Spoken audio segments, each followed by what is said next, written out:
I am Jimbo Paris, and you are listening to The Jimbo Paris Show.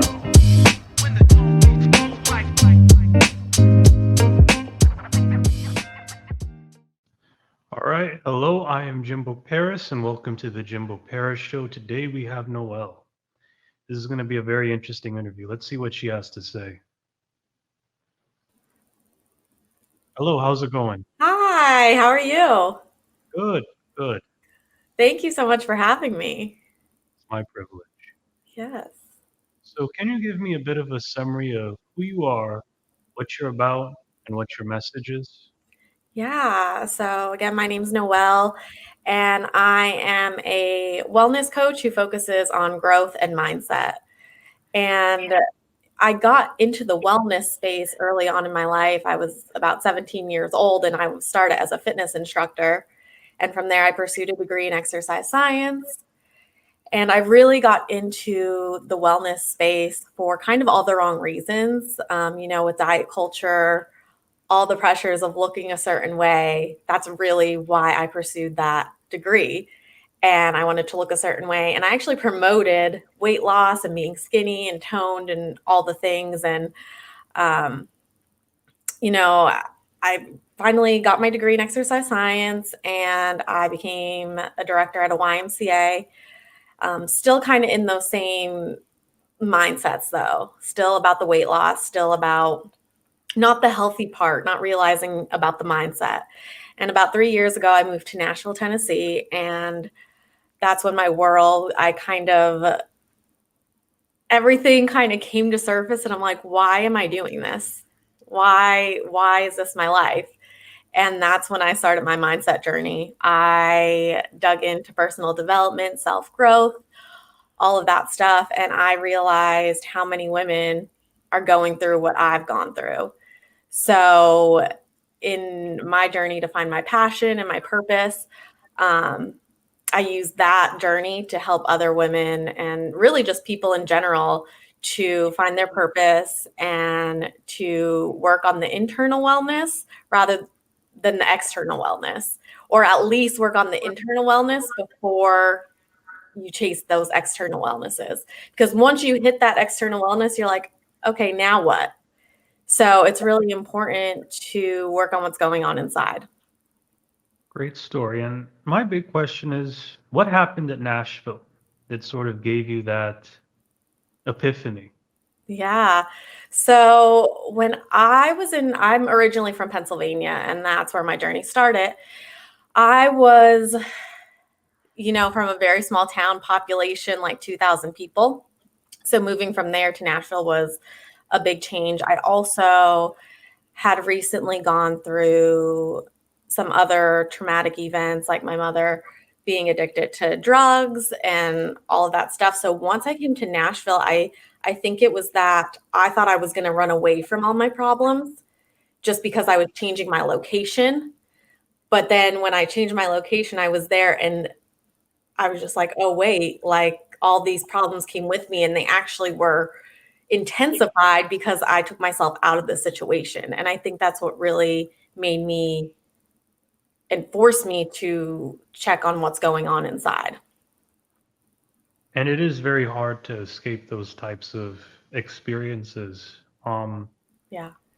When it comes to suicide prevention, do you have any sort of sympathy or understanding of what those other people are going through? Let me say this. Did you have any specific moments or experiences that you had that sort of helped fuel those things? Yeah. So I suicide prevention is very, very near and dear to my heart. Um, and when I was in college, I actually had an attempt myself. And, you know, I'm not, I went through therapy once I came to Nashville, once all those issues surfaced. But even in Nashville, I had those thoughts before I went to therapy. And that's why it's just so important to be there for people. You never know what they're going through. And if you're having those feelings, there's nothing wrong with going to therapy and getting it taken care of. There's nothing wrong with that. How did you take control of your life and sort of fight through these issues and become the woman you are today? Yeah, it's such a scrambled journey that happened. I feel like everything that happened in my life from the time I moved to Nashville until now, I something, it was God's work for sure. I became a sales representative for a company that sells vacation memberships. And when I was there, that was like my after a year of being in Nashville. And I read my first personal development book. I met someone who's now my best friend, and I also met my boyfriend, my current boyfriend there. So I started to find a support system that naturally kind of came into my life, and I also realized the importance. It just took that first personal development book, and it was actually You Are Badass at Making Money, but I think some of the practices in it I don't necessarily agree with, but what it made me realize is that I actually am meant for something, and that I'm not inferior to everyone else, because that's a common thought that I had all my life, is that everyone is superior to me and I'm inferior to everyone. I don't know why that that was my mindset. Um, but that's how I felt. And that book kind of opened my eyes, like, no, like, you can achieve what other people are achieving. There's no reason you can't be achieving those things. And there's no reason that you're not worth what other people are worth. And I think that's when, like, the doors started opening. And then it was just like one thing to the next, to the next. It was kind of like a spiral effect. And, there were lows. There were definitely lows in this journey, because there always is. When you're going through a self-healing journey, you're going to hit some real lows, because you're actually opening up things that you didn't even realize. I had suppressed memories come up during that time. And I had to force myself to sit with my feelings. And that's hard. That's hard for anyone. But if you want to heal, you have to face your feelings. So that book you referenced, what Yeah. I find funny is you said you hated the book, but at the same time the book changed you in a sense. So Yeah. was it sort of your distaste for the book that kind of fueled you? I want to know.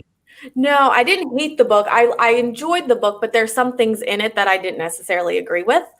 Um, you know, but it was just one of her main messages was that if other people are doing it, you can do it. Like, you're worth it. You're worth it. And that's like the main thing that I took from the book. And because, again, me putting other people in a more superior position than myself, I thought, I can never have money. I can never have success. I can never have solid relationships in my life. They were the lies that I was telling myself over and over again. And that book was basically saying that they're not true. Those thoughts aren't true. And that was probably the biggest hurdle that I had to get over. And it's still something that I have to work on, because I've talked so terribly to myself all those years. I mean, I could remember back from the time I was 10 years old when I started to have those types of thoughts. And that takes a while to heal from. What was what do you think caused those thoughts to appear to you in the beginning? There's I think about that often, and there's a few things that I could think of possibly. I have I had a very, very strong, like, friend group when I was a little kid. There were like 5 of us, and we were best friends. But I always was a little more chubby. I wasn't as adventurous as the other ones. And I honestly think that that's where it all began, just because it made me think, "Oh, I'm not as pretty or skinny as them." And So at that age, especially, that's when like the diet culture was very, very prominent. So I'm 10 years old and I'm seeing these magazines that are saying lose weight, do this to lose weight. And I mean, 10 years old, I remember drinking Slim Fast. And that's craziness for a 10-year-old. And my mom actually, because she suffered with a lot of her own insecurities, she didn't want me to go through the same things. So she, supported that. She supported me drinking the Slim Fast and not wanting to be chubby because she didn't want me to feel like she did. That wasn't the best way to go about it, obviously, but that's just, she did the best she could with what she knew. So yeah. And as we continue talking about this, do you believe, or when did you actually realize that you weren't the only person going through those types of thoughts? Yeah, it actually wasn't until, because what I realized, I was being very self-centered and only looking in towards myself. It wasn't until I kind of started the process of doing my own healing journey, and I started to get outside of myself a little bit, and I realized, oh my gosh, like if I'm feeling this way, how many other women are feeling this way? Like it can't just be me. And that was the part of, reading the self-help books and sitting with my feelings. So it really was kind of just in the beginning of my healing journey when I realized, okay, I'm not the only one that's going through this. There's no way.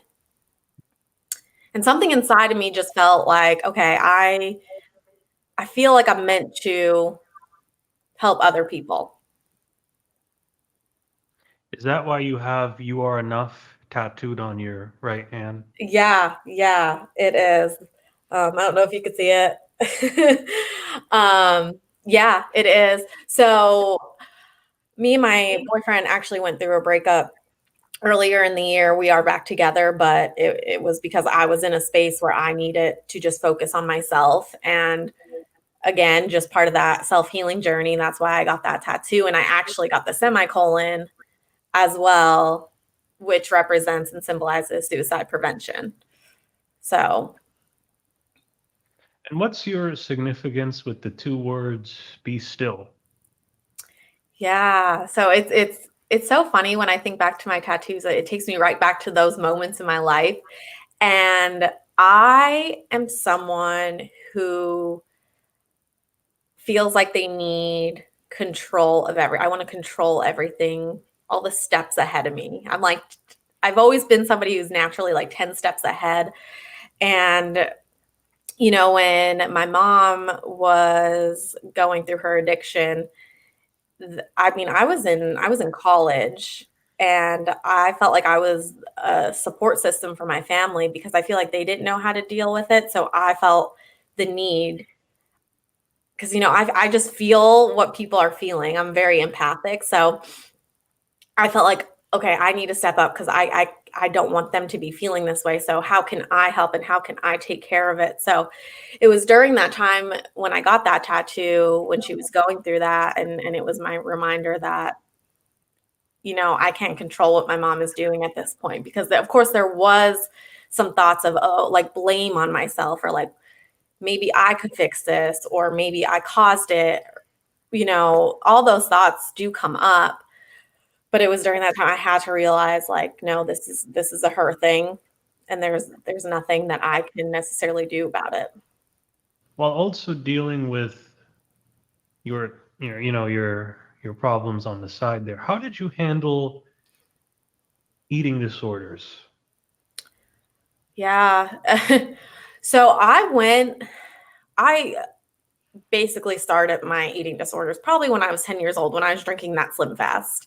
That's when my relationship with food became bad. It became negative. But I went undiagnosed for years and years and years because my family didn't want to accept it, I don't think.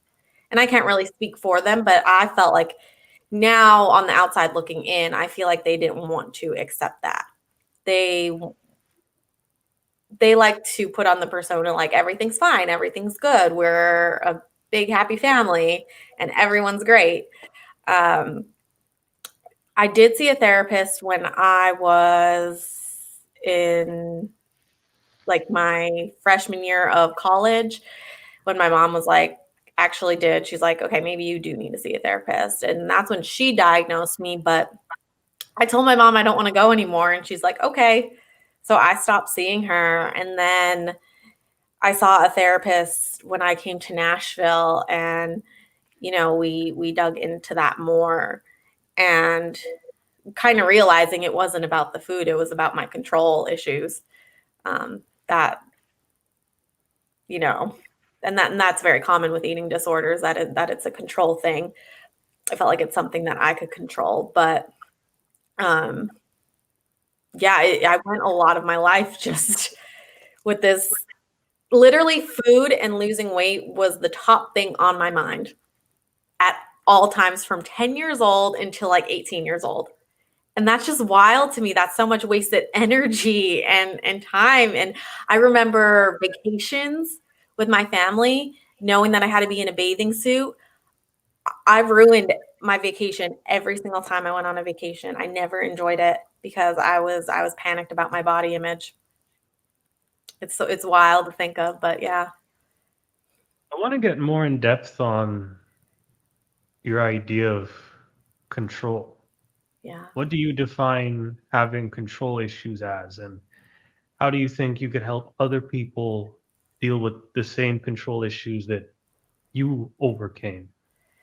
Yeah, so to me, what my control issues are is having to I've always struggled with being present, thinking about the time that we have right now, and monetizing on that, and finding the joy in this moment right here.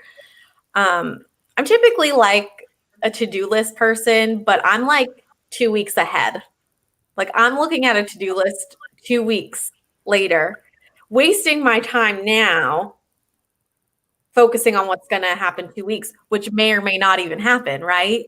If we're thinking that far ahead, so many things could change in that period of time. And I think a lot of people are actually do that. They're just so far ahead of the game. They're focused on this end goal, or the steps that are going to happen 2 weeks or 3 weeks from now, when if we focus on what's going on right now, at the end of the day, that's what's going to help us get to the end goal. Let's take action right now. Let's be present right now. And again, I think a lot of society thinks, once I have this, then I'll be happy. Once I accomplish this, then I'll be happy.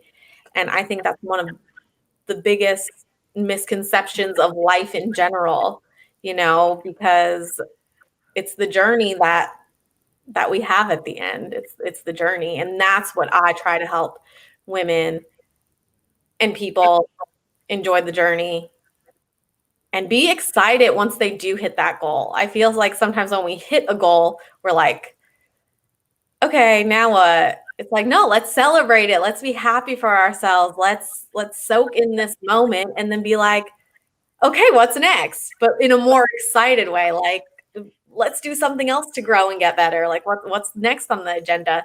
Uh, but really finding more joy in the journey, and in and the end goal, whatever the end goal may be. What's your end goal? So this is really changed. Like, I feel like over the past few months, um, I really I want to do this, like what I'm doing with you right now, and speaking about my past and speaking about the steps that I've taken to get here. I want to just speak on a large scale and just try to impact and touch as many people as I can. And I don't know what that looks like exactly.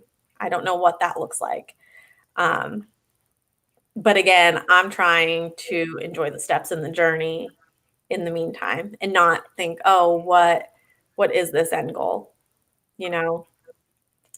And I guess we could say that part of your end goal or part of the way you reach your end goal is through your business.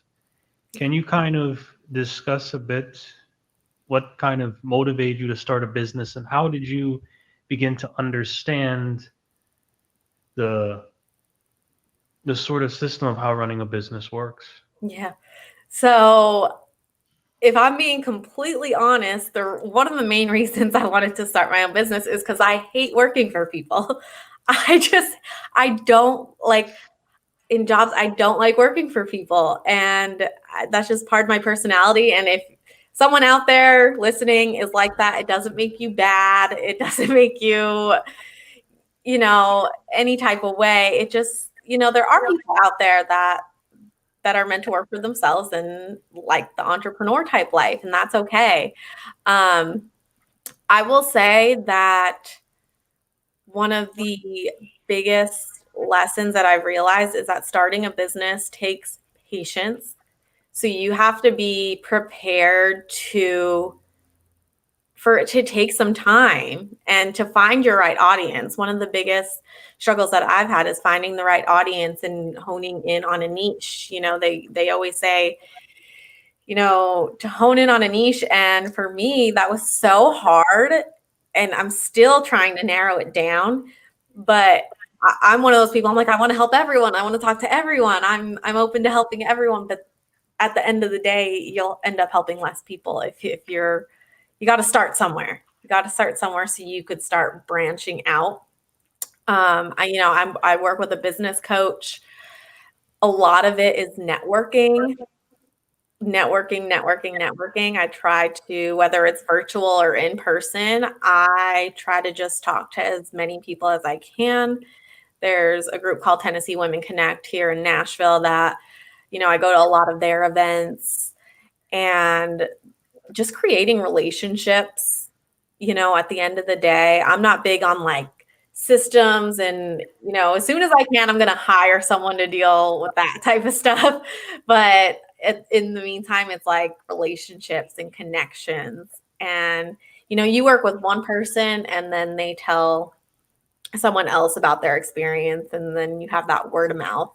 And I know some of those practices go way back, but there's something to them: relationships, connections, word of mouth, all that good stuff. And that, obviously, because I like to talk and I like to, I'm a little extroverted, that that's my favorite part about it. So you mentioned take that first step. What would you consider your first step? Hmm, that's a great question. So I think my very first step was back when I was working for that vacation company. I quit. I just quit. Something inside me was like, you need to leave and you need to reset your focus. And, I had to pick up another job in the meantime and whatnot, but that was just the first step. And I didn't know what was going to happen after that, but it was a step towards the end goal. And even though it seems so far away, it's like, how is this going to help me? I'm not going to have money. You can't think about the logistics behind it. Sometimes you really just have to go with your intuition and your gut, because that's trying to tell you something. It's trying to lead you closer to your purpose. And I think a lot of people, because of how society is, we ignore that gut feeling and we ignore our intuition a lot of times because it's not the norm. It's not the norm to just quit your job and not really have a plan. That's not advised by most people, but I think that's really important in being an entrepreneur, is to follow that gut.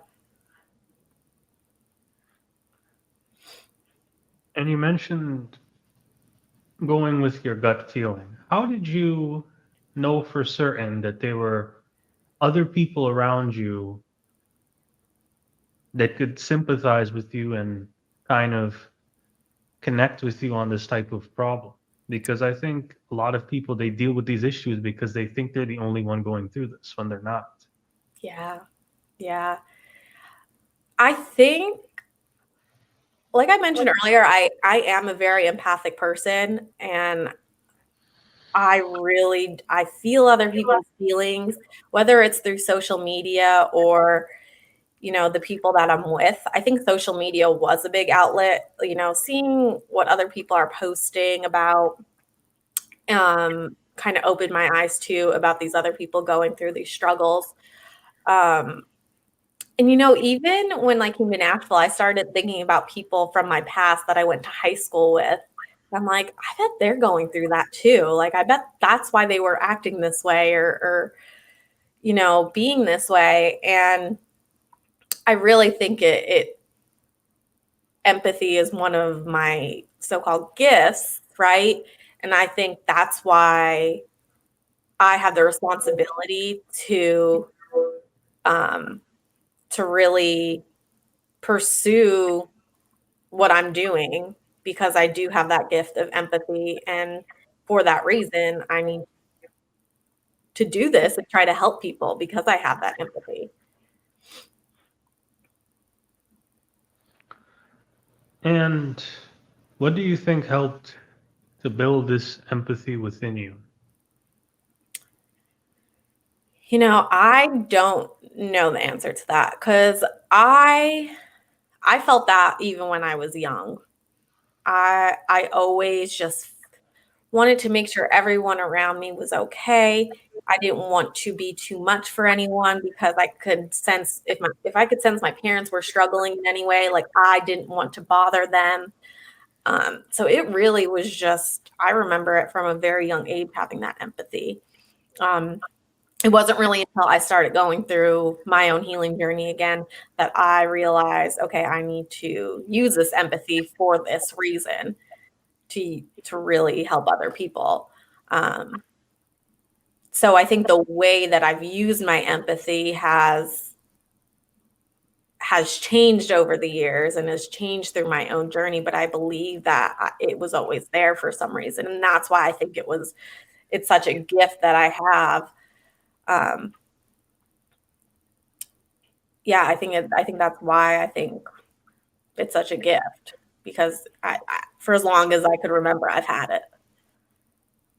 And from what I'm getting from all this is you tend to, well, at the start, you were sort of a person that wouldn't put themselves first.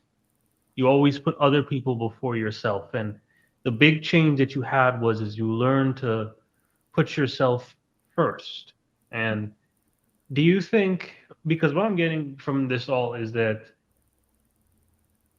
did your ability to get rid of your imposter syndrome kind of help to help deal with your eating disorders after? Well, I will say that my imposter syndrome has not gone away yet. Mm. I feel, I hope it goes away someday, but I don't know if that ever goes away. I even read about people who are in positions of power and are super successful and have the money and have the skills and, have everything to show for it, but they still deal with that imposter syndrome. And I think because of the person that I am and because of my past, I do feel like I've healed, but I feel like that's something I'm always going to struggle with is, thinking that I'm not inferior to other people. That's something, I have to actively work on every single day. I do. I truly have to work on it every single day. When I asked you that question, how did you feel when I asked you that? Hmm. I don't know. Did you sense something? Yeah, because you said your imposter syndrome is always there. So do you feel it now while we're talking? How do you feel when you engage with people all the time? Yeah, I do. You know what? I feel like I felt the imposter syndrome before we hopped on the podcast. But as we're talking, because this does come so naturally to me and it does excite me and it fuels my soul ultimately, in these conversations and in speaking, I don't feel it as much. Like when I've been a fitness instructor for so many years, I always felt that imposter syndrome before a class, but once I was up there, it goes away. And that's how I feel when I hop on stage and speak or do a workshop of some sort for like a different company or something. I feel imposter syndrome until I get there, and then I feel amazing. And then sometimes it actually comes out afterwards too. I'm like, oh, what did I say? What did I do? But in the moment, it completely goes away. When it comes to all of these different sort of approaches, you did mention the vacations, but what about your experience with diet pills? And there are also bulimics out there as well. Do Yeah, you think do you yeah, think those issues may need to be diagnosed differently? Because I'm just going to be honest. I think I think everyone may have some eating disorders, but when you get into things like bulimia, I kind of see it like you're inflicting pain on the body there mhm, because you're physically punishing yourself for eating then. It's not just getting mad. yeah, So, yeah. So I've had my own, like I've kind of done a little bit of everything. Um, just had like disordered eating in general. Sometimes it would be more so anorexia, sometimes it would be bulimia. Diet pills were a very prominent thing that I took part in. You know, it it's scary. I think because the person who's in the situation, they don't see it as a problem, or maybe they do, but they try to ignore that. And I think it's really important, again, really to raise awareness about that type of stuff, because it does take the people who are related to and connected to this individual that has to do something about it. That person's not going to. They're not going to. And that's so it's so sad. I had this experience in college, even when I was going through my own struggles. It was a female who I had a few college courses with, and I would see her at the gym as well. And we saw each other in the locker room at the gym, and for some reason, I could tell she was anorexic. She showed all the signs of anorexia, and I just said, "Hey, like, is there anything are you okay?"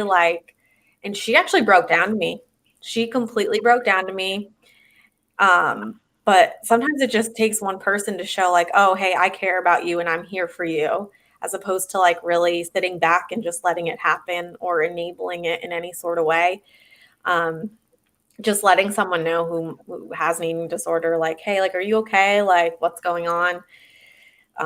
Because she truly broke down to me and told me that she does have a problem. And we actually, in that moment, and I know it doesn't always happen this easily, but in that moment, I was sat with her when she called her parents and told them. Um, mm. but again, it doesn't always happen that easily. But I think it's really important for the people around the person who has the eating disorder to step up to the plate, even if it's uncomfortable, because it will be uncomfortable. A lot of life coaches will sometimes, you know, put on a front. And what I'm getting from you is what I'm saying really is I don't really hear about too many life coaches just helping people that don't even ask for it. When you do it that way, I don't know how to explain it, but it shows to me that this is something that you genuinely feel like is your purpose to do. Yeah. So, Yes. And I also think, going off of that, a lot of life coaches, I worry sometimes, just anyone who has influence or power or is prominent on social media, even, and it's great to post like the highlights of your life. I 100% condone that. Like, yes, post about your trip and your kids and the fun stuff that's all going on. But one thing that I like to do in my social media is to also talk about the not so good stuff. And just because I'm a coach doesn't mean that I don't have my struggles. And, you know, one of my business coaches actually was trying to tell me to push back, like pull back on the sharing the struggles of my life, because what people want to see is like the end result. And you know what I mean? And I'm just like, ooh, but that's not who I am. Like that's not true for anyone. There's not one person who is just living life and everything's going perfectly for them. It's not true. It's not real. It's not authentic. And I am a big, proud supporter of being authentic, you know. And if that turns some people off, then so be it, you know, then they're not meant to work with me. How did you how did you sort of get out of that shell of being an inauthentic person? And don't worry, you have me sold on you being authentic after that moment. Ah, you know, it was so it's so exhausting to be inauthentic, you know? It's just so exhausting to put on this front that isn't real. Um, Again, I think during my healing journey, you know, that's when everything started to change, and also made me realize like, okay, I am who I am and I have to be authentic. So it was just I think in that period of time, the whole healing journey and working on myself is when I'm like, okay, I'm just going to show up as myself. And uh, let's kind of jump more into your coaching because that's quite important. So, from what I've heard, you tend to value one-on-one coaching. Why? I've heard group coaching can get you more clients. Is it because you're more focused on actually helping people instead of just getting as many clients as you can and making lots of money? Yeah, yeah, because there's so many ways, like you said, to get more clients that people have told me about.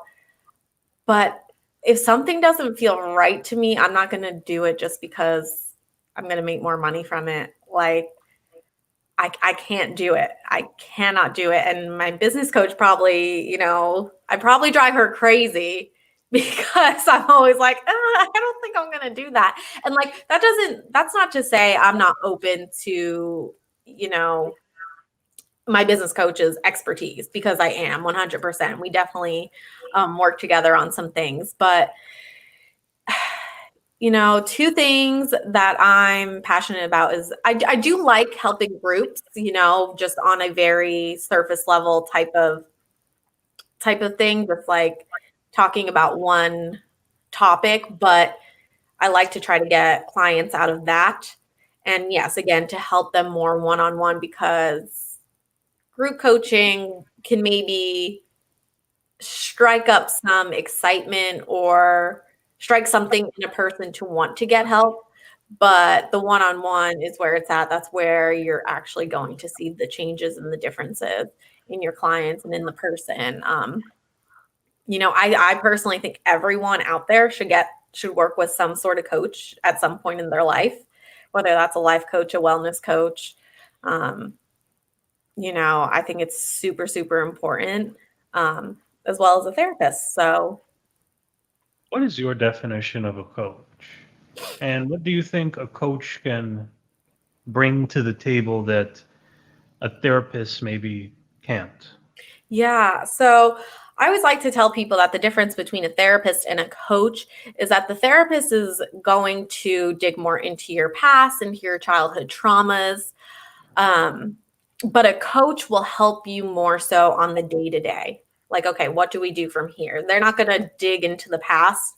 They're going to work on the present and the future. So they set you up for success in the future, but also give you the tools to deal with what's happening right here, right now.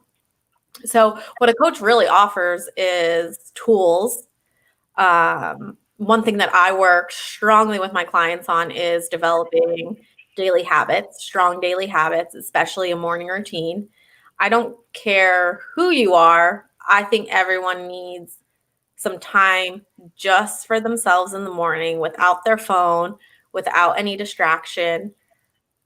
I say an hour, but if all you got is 10 minutes, if you have a bunch of kids and a husband and that's a little more difficult, 10 minutes. Give yourself 10 minutes just to do something, whether that's listening to a book or listening to a podcast or meditating or taking a little stroll or drinking a warm cup of coffee just to yourself and just staying quiet. I think no matter who you are, that's key. And that's something that I work with my clients on a lot is daily habits. So that's one daily habit you mentioned, just sitting down and just sort of taking some time to yourself. Mm-hmm. And you're really trying to tell people, that's the important thing, just staying in the present moment. Is that? Mm-hmm. Being still, being present, not looking ahead, not worrying about, you may have a scary meeting coming up later, or you may have a doctor appointment that you really don't want to go to later, but that's later, right? What you have is right now. So ground yourself, just be grateful. Gratitude's a really, really big thing. Think about what you're grateful for that you do have, not what you don't have. And yeah, just be still for a moment because your day's about to start and it's gonna probably get a little crazy. And we're going to get into another business topic here. Uh, you also do Enneagram typing calls. What is that? Yeah, the Enneagram. So have you ever heard of the Enneagram? Never. Okay, get out. So the Enneagram is it's a typing tool, a personality typing tool. And there's other personality typings out there. I don't know if you ever heard of them, like Myers-Briggs or the DISC assessment. I've heard of that one. Okay. So the Enneagram, what's so cool about that and different, how the Enneagram differs from these other ones is that the other ones are based on your core or based on your behaviors, not necessarily who you are as a person. The Enneagram is based on your core motivations, your core desires, and your core fears, and they actually do not change. So it's a typing from, you could either be any number from 1 to 9. And that tells you, again, it goes into your core desire, your core motivation, your core fears.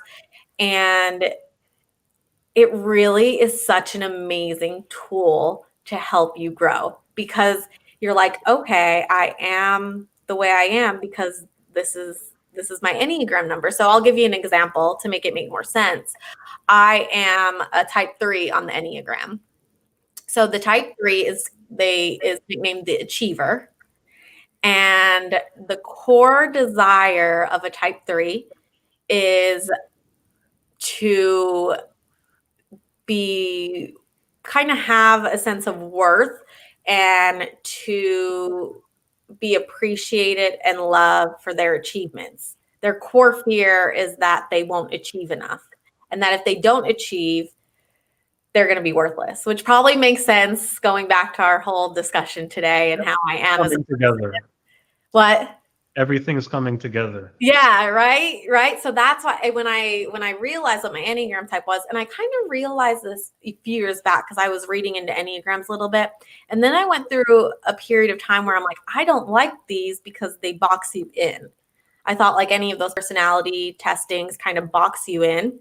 Yep, there it is. Yep. And if you notice how the lines are on that Enneagram, you go to a different number in times of growth and stress. And I won't get into all that because it could get kind of confusing. But like if I look at my 3, I go towards a 9 in stress. So I become closed off, distant. I kind of become more like slothy and lazy because I try to avoid everything. But in growth, I go towards a 6. And what that means is I become more efficient and I um, become more organized and all that good stuff. So you could actually see the 3 going towards the 9 and the 6 on that. So it's like a little chart. But when I realized, like, okay, I'm a 3, I'm like, holy smokes, like this explains so much about me. And now I know where to go from here. I know where I can grow. And being aware of where I go to in stress and in growth is super, super helpful. Now, there's so many Enneagram tests that you could take online. And I do have all of my clients for typing calls take a test before I jump on a call with them, but they're only 60% accurate, those tests. So having that typing call and sitting down with someone who could ask more qualifying questions, and again, because of who I am, I'm very empathic and I'm really good at reading people. That's why I love doing the typing call so much is, I could ask those qualifying questions, just really get to know the person on a deeper level so then I could accurately type them. So I remember when I saw that diagram, you're an achiever, and it said it connected well to something else called a loyalist, another thing called a peacemaker. Mm-hmm. And it made like a perfect triangle from what I saw. So Yeah. in certain situations, according to this Enneagram, Enneagram. uh, you could be a loyalist or a peacemaker at times. Forgive me, probably. Yeah. No, you're spot on. So yeah, during periods of, I mean, the way that works is if I go towards a 9, I don't necessarily take on the good qualities of the peacemaker.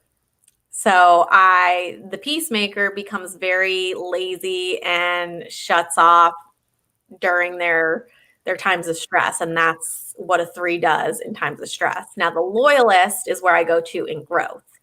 So I become very loyal, I become very efficient. Um I like to, you know, kind of be more systematical, if that makes sense.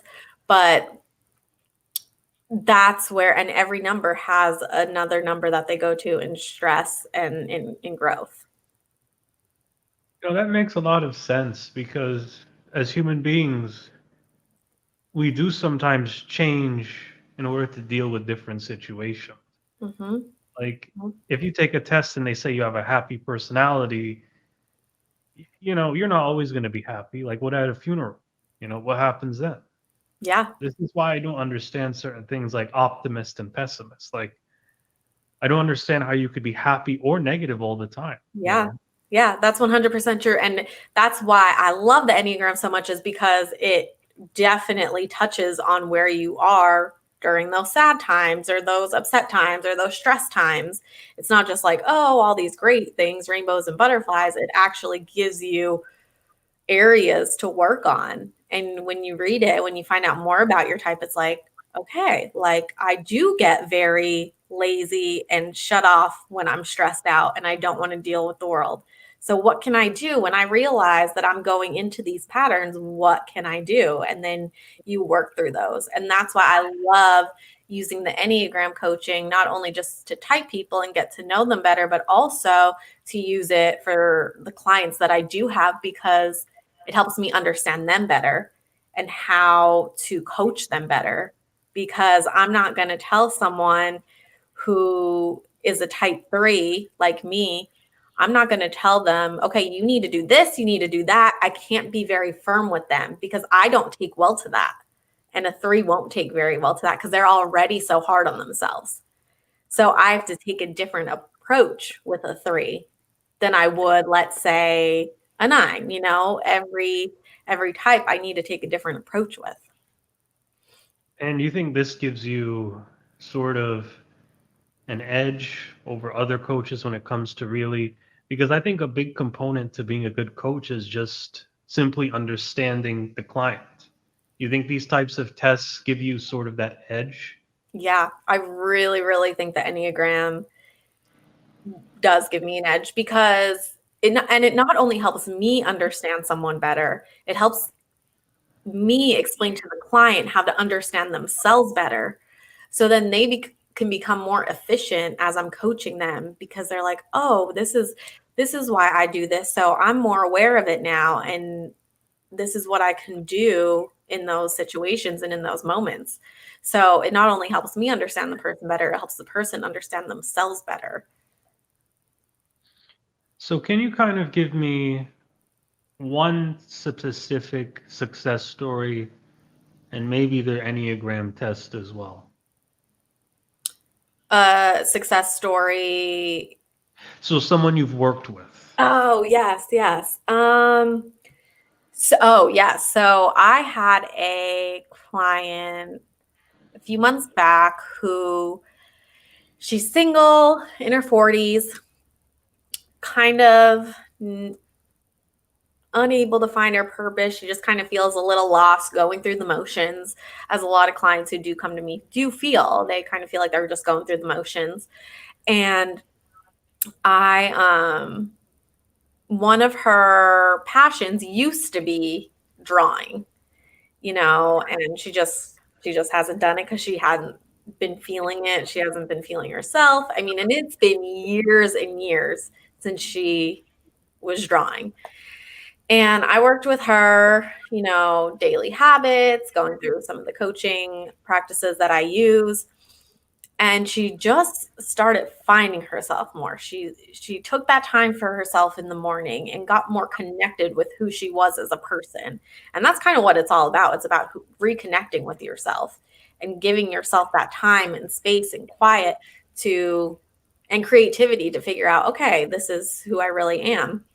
And she's drawing like crazy now. She is drawing so much. She's always sending me pictures that she drew.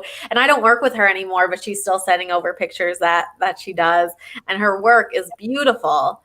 And it's something just little like that. Like if nothing else, if you just start finding your creativity again and doing something that sets your soul on fire,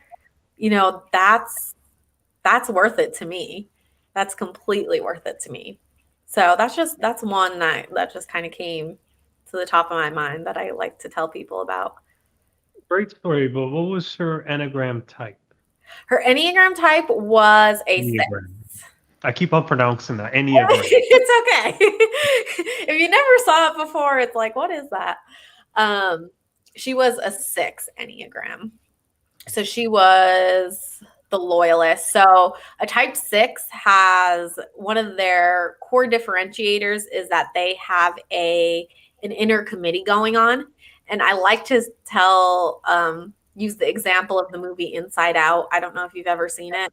It's like a Pixar movie. And basically this little girl has all these different emotions going on in her head and they're controlling her. And that's basically where the movie takes place, is inside her head. Really cute movie. Commercial on that. Yeah. Yeah. So the type 6 has an inner committee going on where they're like, there's just, I don't like to say voices, but kind of voices. And there's one here, one there, and they're kind of pulling the person in different directions. And they have the highest anxiety out of all the types.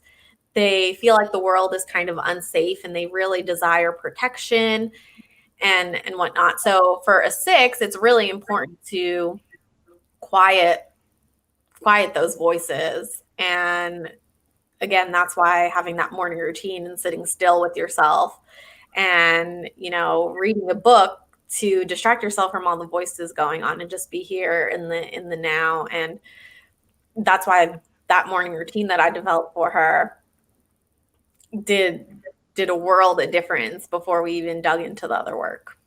Excellent. You have a website, right? I have a website and an Instagram. Great. And when it came to building, okay. And this is kind of a different question. We'll get to the website soon, but how is it building your social media platform? Did it come naturally to you? No, not at all. I am still working on all of that. I've actually been spending like the past like 2 weeks doing a lot of like research on how to build Instagram. I'm actually going to be hiring someone soon to work on my website because, again, I'm not good at that stuff. And, I listen to podcasts and read books on personal development and people in business. And they always say for the things that you are not talented in and just not good at, to hire someone else to do that when and if you can, because it just takes your energy and time away from what it is you do bring to the table and you are good at. I'm good at my coaching. I'm good at connecting with people. I'm good at helping people. But when it comes to the technical stuff, it's a challenge. That's been the biggest challenge in this whole thing. I think I have a technical team. Yeah, yeah, All right. So can you kind of, okay, so this is the first page. Is this just a page that you yeah, show all the basic stuff? yeah. My website. Yeah.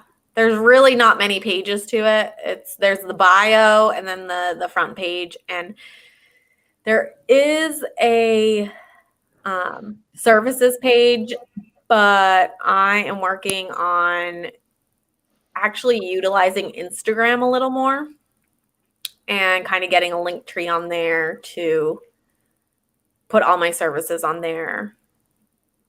We didn't really talk about movement that much. I think we talked about health, but you said you're into fitness too, right? Yeah, I am. And, like I said in the beginning, it wasn't for the right reasons, but moving your body is crucial, and it's really important to get the right mindset towards movement, though, because if you look at movement as just a way to lose weight and gain some muscle and get a six pack or something like that, then you're doing it for the wrong reasons. And once you hit those goals, you're going to feel completely unfulfilled. We have to look at movement as a celebration of our bodies, a way to release endorphins to improve our mood and just get us ready and excited for the day, because that's what happens after you exercise. You're always in a good mood. You get in a better mood. You get to you clear your head a little more, and um, you're just more open to good things after you work out. So movement is crucial. It really is. Hmm. Speaking of celebration, do you think self-care and mindset are also a part of that too? Oh yeah, yeah, for sure. um, and I think it all goes back to gratitude.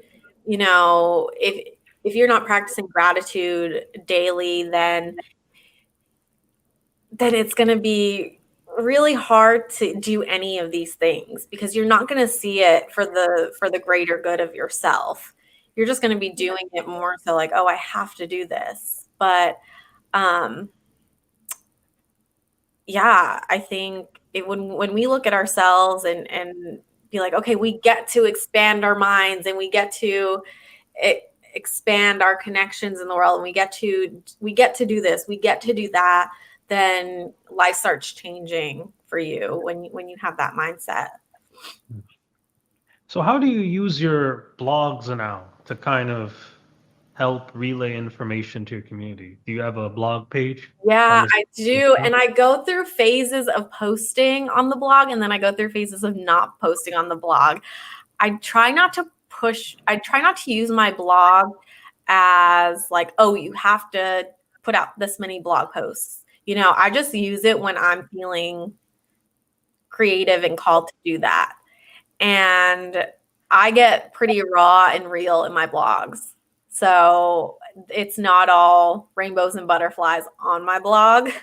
I definitely use it as a space to share my scary thoughts going on. Well, that's another, I think, aspect that makes you stand out from other coaches. You seem to put a lot of energy into your blogging as well, which I think is pretty unique. Yeah, yeah. I mean, I love it. I love writing. I really love writing. And your most recent blog post, can you kind of give a bit of a gist of what that is so people kind of know what they're getting into? Yeah, so let's see. Yeah, if you could scroll up quick. Yeah. So hard things you need to hear. Yes, I believe that this one, so hard things you need to hear, is about, I think, taking action on our feelings.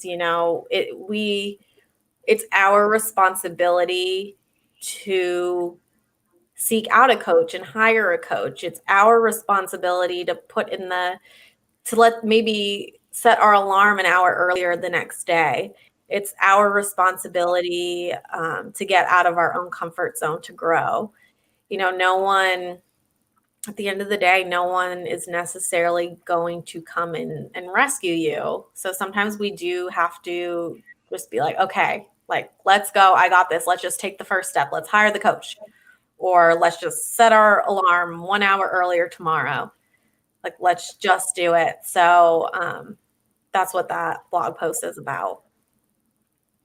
Okay, so let's, yeah, just scroll up a bit. I want to see the rest of the pages. Okay, so you could also make your own account. So you want people to comment and engage you as well? Yeah, I do love that. I really do love that. Um, it doesn't happen all the time, but I'm all about talking to people and connecting with people. So I definitely encourage that. Some of my blog posts are a little deeper than that one. They're more about, when I actually was going through my breakup, I actually posted, some of my feelings on that. I post about my fears. I post about, more deep things. So That's good to know. That's good to know. So are these the main two big things? Your website is mainly to kind of leverage your blog and kind of to just show where people can contact you. yeah, This is a networking website, right? yeah. My Instagram is what I'm trying. Like I said, like, it's been a process for me, the whole technical stuff, but I'm trying to use my Instagram as my main source.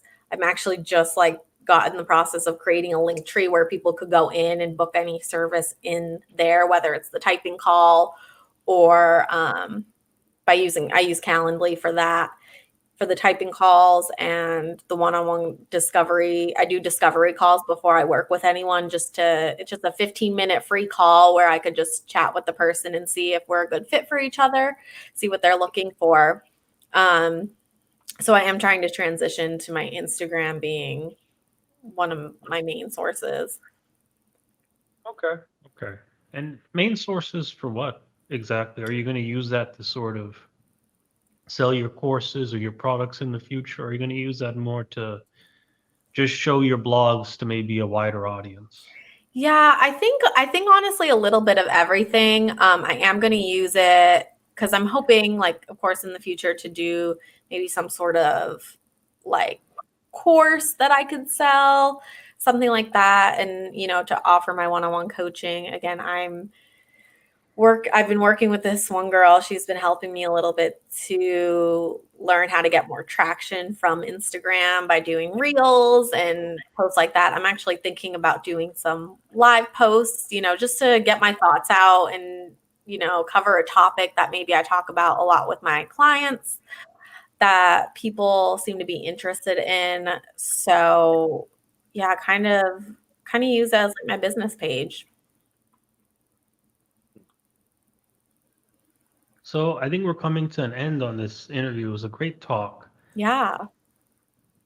One final question. If you could go back in time and speak to your younger self, what Mm. would you tell her? I would tell her to chill out. Everything will be okay. I was always just so worried about what was to come. And even if there was nothing to worry about, I would find something to worry about. And, you know, struggles come. They come for everyone, not just her. Everyone's going through something. And well, yeah, I would tell her, just calm down, chill out. Everything will be okay. Everything will be okay. All right. Yeah. I am Jimbo Paris, and this is the Jimbo Paris Show. Make sure you go online and buy Allison Roberts' book. That's a great book. It's a lot on self improvement as well. So, yeah, thanks again. Yeah, thank you.